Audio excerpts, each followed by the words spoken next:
Hello and welcome to Daytime, your place for scary stories, straight from the horror forums of Reddit.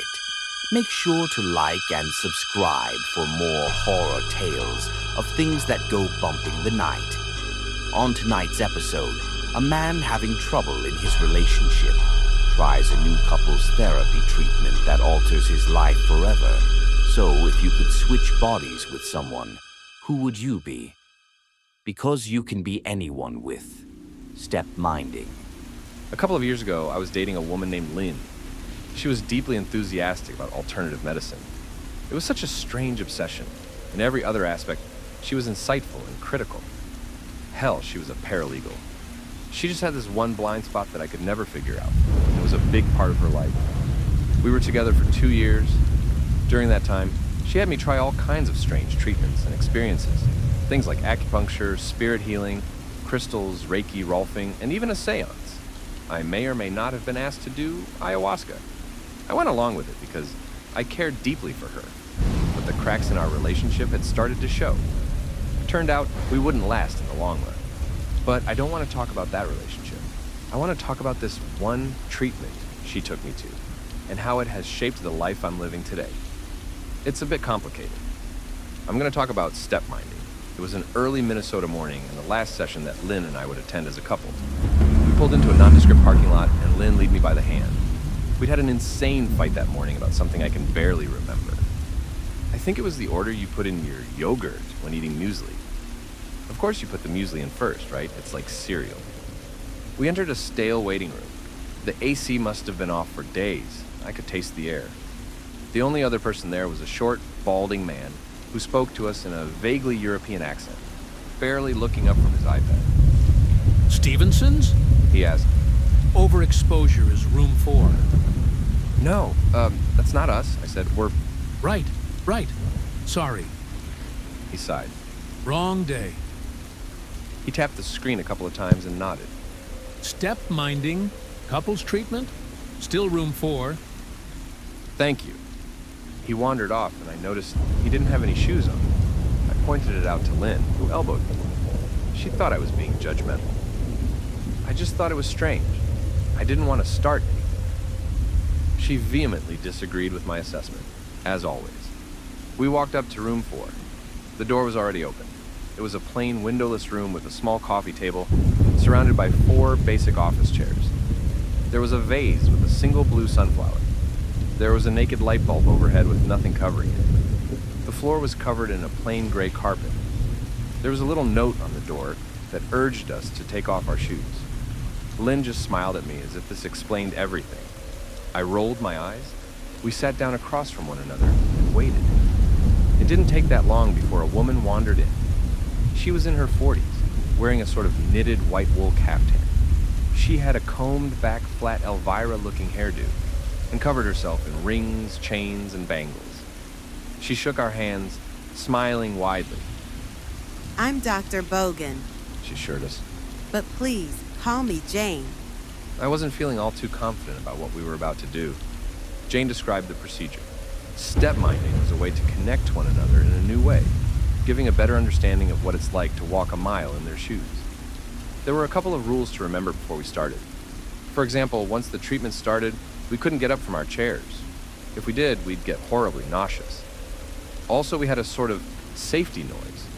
If someone were to snap their fingers 3 times in a sequence, that'd trigger a failsafe that brought us right back. All in all, it seemed odd, but not like nefarious. Then we began. Jane rhythmically snapped her fingers, like someone tapping their feet to a slow song. She spoke in a monotone voice, asking us to look down. Look at your feet. She said, Imagine the feeling of walking, the way your muscles contract and your knee bends. Think of how it makes you feel, and imagine the sound you think your body makes. I don't remember the exact wording of what she told us next, but I remember how it made me feel. Without moving, we were supposed to imagine standing up, stepping across and through the coffee table, and sitting down in the chair of the person on the other side. Our spirit passing through them, occupying the same space. We were to imagine looking at ourselves through the eyes of the other. There was a breathing exercise, following the rhythm of her fingers snapping. We joined our breaths, and Jane made us focus on each part of our body, leading from our toes up to the top of our heads. She called it materializing. We kept our eyes on our feet, except slowly, they weren't my feet anymore. Now look. Jane said, Look at yourself. I was looking down at Lynn's feet, but not through my eyes. I have a hard time describing the first sensation of step-minding. Jane's finger snapping stopped, and all of a sudden I was looking up at, well, myself. I was sitting in Lynn's chair. I was, for all intents and purposes, experiencing the world as Lynn. I was Lynn. My hands were smaller, more delicate, I was colder, and my clothes were uncomfortable. Smell and taste felt different, and I had this gnawing hunger in the back of my stomach. My back ached, and I could feel my long hair reaching halfway down my back. I wasn't just looking at Lynn's feet, I was Lynn. I can barely remember what I did. We talked and touched each other's hands, reassuring one another that we were actually experiencing this. Lynn was repeating the same thing over and over. That's me. She said. I'm looking at me. You're me. I'm you. We had a long discussion. I could feel air reverberating through my throat in a strange way. I had to settle myself in her body, and there were so many details that just didn't click. It was so hard to focus on what was being said when all I could think about was the way my earrings swung back and forth when I moved my head. But after about an hour, Jane snapped her fingers 3 times, and I was back in my chair in the blink of an eye. This is how I realized I was short-sighted. Lynn's vision had been perfect. I also felt bigger, heavier. Her world felt so different from mine. And while it didn't explain our disagreements, it gave me some insights into just how different we really were. I made a note to get new glasses. Still reeling from the experience, Lynn and I thanked Dr. Bogan and stepped out. We had a strange, disoriented talk in the parking lot and broke up. It was oddly amicable, as if we both understood that we were fundamentally incompatible. That was it. No drama, just that's it. I thought about that day for weeks. It was so surreal. I mean, how do you go from a literal out-of-body experience and back to work on Monday morning? You can't pretend that nothing happened. I wanted to understand it. Like, really understand it. I'd been to countless nonsensical treatments with Lynn, but this one had been the real deal. There was no denying it, even though I desperately tried to. A couple of weeks later, I returned to Dr. Bogan on my own. I wanted to talk to her about it. The science behind it, how it functioned, how it was performed, anything. And of course, how had I never heard of step-minding before? I met her on a rainy Wednesday afternoon. She sat me down and had her assistant offer me a cup of coffee. She explained it as calmly as she could. It was complicated, but essentially, she explained it as something based on Raskian identity theory. The transfer of thought pattern through vocal mediation, exchanging vibrations and adapting electrical patterns in the brain. Every word sounded like nonsensical pseudoscience, but it didn't change the fact of what I'd experienced. And at the end of the day, that was the only thing that really mattered. I have to see it again, I said. I need to understand this. Funny you should say that. She smiled. I think we can work something out. Jane offered me a quid pro quo. She had a couple of patients who could benefit from a step-minding session, but she needed a neutral third party to act as the recipient. I seemed to be a good fit. I was skeptical, but she had a little bonus to sweeten the deal. She'd pay me a handsome sum of cash for each session as a kind of consultation fee. I was a bit hesitant, but I agreed. 1 week later, I sat in on a session with Jane and one of her patients. The patient had a dissociative issue and needed a step-minding session to alleviate a strange obsession she seemed to have with what sounded like a houseplant. I didn't pay too much attention. I was nervous. I couldn't figure out why. Maybe it was the thought that what I'd experienced was real, and how that would force me to change the way I viewed the world. If a thing like step-minding exists, who's to say there aren't ghosts or wizards? So I sat down with this stranger, and Jane started snapping her fingers. Now look. She began. Look at yourself. Jane used the same words, the same sequence, the same rhythm, stepping out of my body and into another. But the difference was palpable this time. Lynn had been calm and collected, but this woman was the opposite. Sitting in her body, my pulse was higher. My legs were shaking and my breathing was shallow. I was physically exhausted, but mentally wired. Thoughts rushing 100 different ways at once, and I didn't even know why. A single second in that body. Looking across my table back at myself, and I could tell they were a troubled person. I was to sit there for a while as Jane had a discussion with the other patient. Instinctively, I stood up to leave the room to give them privacy, but I had to sit back down. My head started spinning as all these unfamiliar muscles reacted to my input, and I couldn't get very far. Perhaps the sitting down rule was there for a good reason. I sat there, trying to calm down, while the two of them had a discussion. I was asked to put on headphones for a bit, and I didn't mind.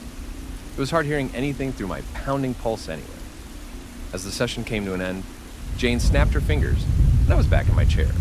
My heart rate was slower. I wasn't shaking, I was nervous. But compared to the other patient, I was an obelisk of relaxation. For a moment, looking across the table, I could see her taking a deep breath.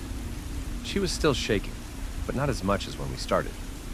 Perhaps that session gave her a new perspective on things. As the patient left, I got a moment to talk to Jane alone. I explained to her that if we had wheelchairs instead, the other patient could be rolled out during the session. That'd be more effective than using headphones. She really liked that idea, and suggested we'd try it at the next session, which, inadvertently, answered my next question. There was going to be more sessions. I worked on and off with Dr. Bogan for a couple of months. I usually did about 3 to 5 sessions per month, netting me a bonus income of about $400 per session. Jane ended up getting 2 wheelchairs and having her assistant, Jonathan, wheel me out while she had a conversation with the other patient. I grew accustomed to it and started to enjoy the sensation. It's sort of a pleasant ego death. You feel more connected to the world. It was becoming a steady source of secondary income. Taking an afternoon off work to get paid for something that I ultimately enjoyed. Yeah, not a bad deal. Over the upcoming weeks, I got a couple more opportunities. I joined Jane on a couple of out-of-town sessions, meeting some clients she was following up on. Mostly folks who need privacy for one reason or another. Folks with all kinds of strange afflictions. I could probably write a book about those people alone.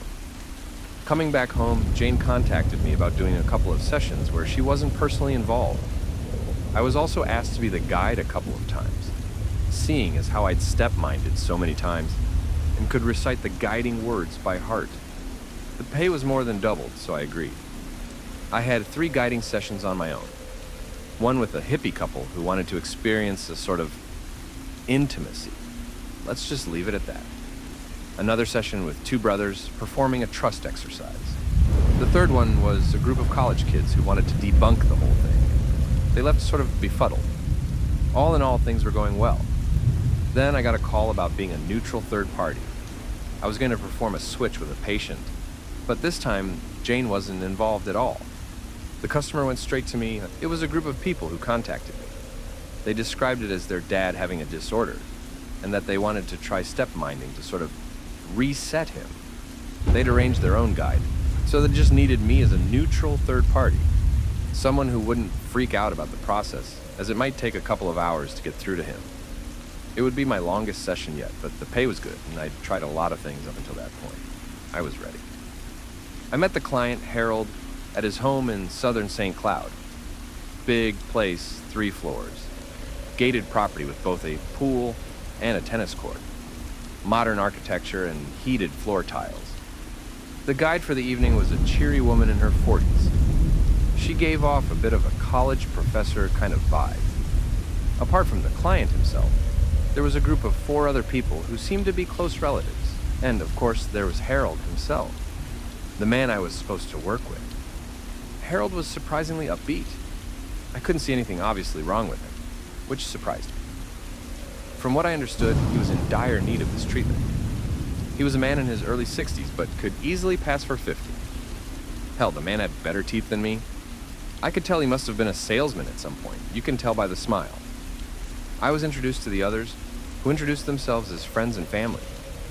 We hurried into the living room, where a space had been prepared. We were all seated as a group. The guide had prepared everything and offered me a reassuring smile. She took our hands, something that Jane usually didn't do. I just want to make sure we're all feeling good about this. She said. We good? We good, I nodded. We're good. Harold agreed, and with that, the session was on. The guide snapped her fingers, lowered her voice, and took us down the mental road and across the table. By then, I knew the process. The right words, with the right cadence, at the right time. I sunk back in my chair, looking at my feet, and felt the world shift. After a while, my shoes looked different. They were nicer, and my pants fit me better. Slowly, I started to feel the reality of my borrowed body. The various aches and pains, the thinning hair, the wrinkles on my cheek when I blinked. I'd aged about 30 years in a couple minutes, and it would take some time adjusting. Looking up and seeing myself in the opposite chair, I got this anxious sting in my chest. The thought crossed my mind. What if I never returned? The guide excused herself and left. She'd done her job. The rest was up to Harold and his associates. But as soon as I heard the front door close, the air in the room shifted. Harold was sitting there, looking like me, stretching his arms. The others joined us, making a circle. One of Harold's associates, a young woman who'd introduced herself as Hope, spoke to the both of us. She could easily have been his daughter. How you feeling? She asked. Everyone okay? Yeah, I nodded. You do what you gotta do. So this works? Harold asked. This is it? It's done? It's done. Hope smiled. Harold pulled out a gun, a well-polished revolver. I was the only one who reacted, flinching at the sight of it. The others didn't seem to care. I didn't know what to do. Should I be scared? If so, why was no one reacting? So we just cut the cord then, He said. and we're good to go. Wait, what are you... They were tricking me. They put me in that old body and had no intention of putting me back. I held up my hand and snapped my finger 2 times. But before the third snap, I had a gun pushed against the back of my head. That won't help. Hope said. We'll just kill you when you're... you. Again. It's hard to describe what I felt in that moment. The fear was real, but there was also a longing to go back. Being out of your own body is like sleeping outside. You feel exposed and maladjusted. If you know it's just for a while, it's not that bad. But if there's a chance you can't go back, it becomes terrifying. Like getting lost in the woods. That's not even counting for the primal terror you feel from having a gun pointed at you.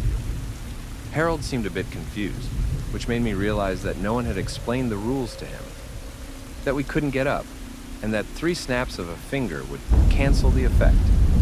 I got the impression that he thought this was somehow permanent. Looking at him, I could see a worry spread across his face. My face. You said this was permanent. He said, looking at Hope. It is, as long as you don't do 3 finger snaps. How's that gonna work when we cut him off? You're gonna have to make sure you're never around someone who snaps their fingers, Harold. She smiled. That's not too much, is it? Do I have to remind you that I got the tapes to put you away? Harold snarled back. And that if anything were to happen to me, you're done? Nothing's gonna happen, Harold. Hope chuckled. Look, you're right there, safe and sound. She pointed at me. It was as if a light turned on in Harold's eyes. He was being double-crossed, just like me. In a desperate moment, he raised his handgun at me. I recoiled so hard that I fell out of my chair, feeling my heart skip a beat. Cold sweat spread across my arms, clinging to the thin inner fabric of Harold's expensive blazer. But there was no gunshot, just a click. His gun was empty. That click was the loudest sound I'd ever heard. I came crumbling down to the floor, feeling the effects of the first rule. Don't get up. I was immediately nauseous. I felt like a bobblehead as my head went one way and my body another. I collapsed in a pile, trying to find the magic number of blinks to make the world stop spinning. You'll never get past the safety checks. Harold screamed. You'll never get the backups. You dash. It's all fingerprinted. Hope sighed. Fingerprinted, biocoded, voice checked. Sorry, man raised his arm. There was no second click. Instead, there was a bang. I looked up with my ears ringing, watching a reflection of my dead self on the other side of the coffee table. Bullet to the brain, nothing but blank eyes looking back at me. My face didn't look dead. It just looked sort of tired, like I was sleeping. I was expecting that face to blink, but that blink never came. Blood pooled at the corner of the mouth, running down from the open wound at the temple. They pulled me up and dragged me over to Harold's workstation. They used my hand to log in. I had to do a voice recognition check as Hope's associates went through 2 laptops and a smartphone. While they did, Hope sat down across from me. My head was still swimming. We're gonna need you. She said. And as long as you play along, you will be fine. But if you fuck with me... She snapped her fingers twice. Ice filled my veins as I gripped my seat. I can't imagine something good would happen if we tried this. She said, lowering her voice. So, how about we just really, really pay attention, She explained it to me. I was done for. Anyone in her crew could snap their fingers 3 times, and I'd be done. This also meant I couldn't perform step minding again, as you need a rhythmic finger snapping as part of the process. She explained the plan. They needed Harold alive to slowly transfer his company shares to someone else, without it looking all too suspicious. They needed access to his files, both immediate and over a longer time. They explained that they needed me around to make it appear that everything was fine. In return, I'd get to live in this amazing place, with whatever comforts I could ask for the rest of my days. But if I slipped up, snap, snap, snap, done. Fade to black. It was so surreal, watching them wrap up my own body in black plastic. Men in tailored blazers scrubbing the floors and walls with bleach. Hope sitting across from me, rubbing her fingers together. Where do you think you'll go? She asked. If I snap my fingers, where do you think you'll go? I don't know, I stuttered. I don't. Maybe you'll be fine. She shrugged.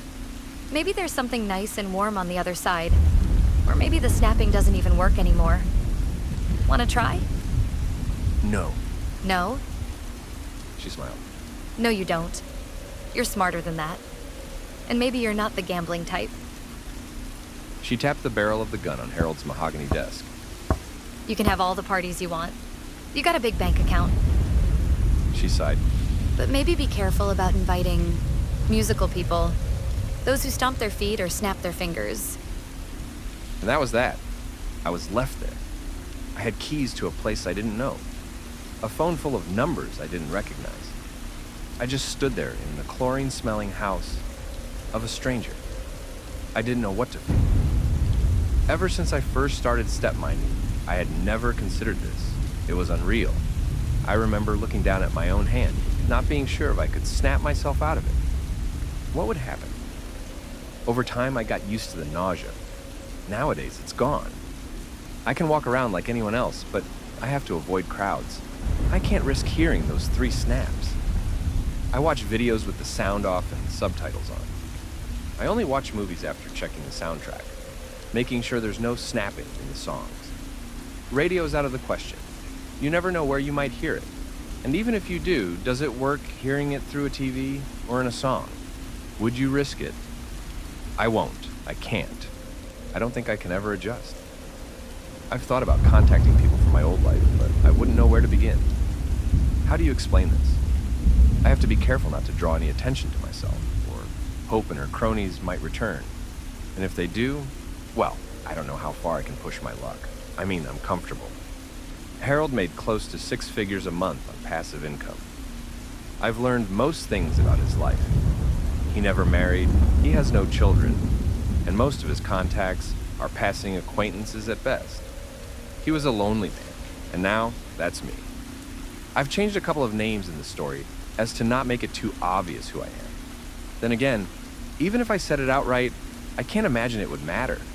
No one's going to believe this. How do you convince someone that you're really someone else? It just sounds schizophrenic.